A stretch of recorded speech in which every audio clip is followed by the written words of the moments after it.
राजपूत सियासतदान राणा चंद्रा सिंह भी गुजरा है, जो सिंध के इलाके उमरकोट से तल्लक रखता था। वो 7 बार कौमी असम्बली का मेंबर भी मुंतखब हुआ। राणा चंद्रा सिंह पीपल्स पार्टी से तल्लक रखते थे। नवंबर 1989 में बेनजीर के खिलाफ तहरीके अदम एतमाद ने जन्म लिया। अपोजिशन ने बेनजीर की हुकूमत गिराने के लिए पीपल्स पार्टी के 8 MNAs को अपने साथ जोड़ लिया।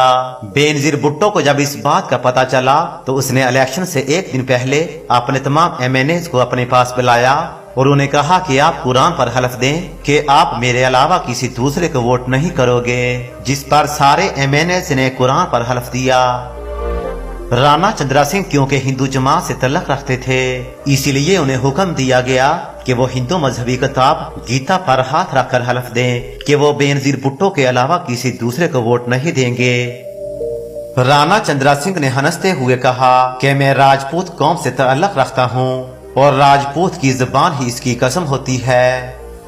इलेक्शन वाले दिन दुनिया ने एक अजीब ही मंजर देखा। कुरान पाक पर बेनजीर भुट्टो को हल्फ देने वाले तमाम MNAs अपनी बात से फिर गए, जबकि सिर्फ एक राजपूत लीडर राणा चंद्रा सिंह ने बेनजीर भुट्टो का साथ न छोड़ा।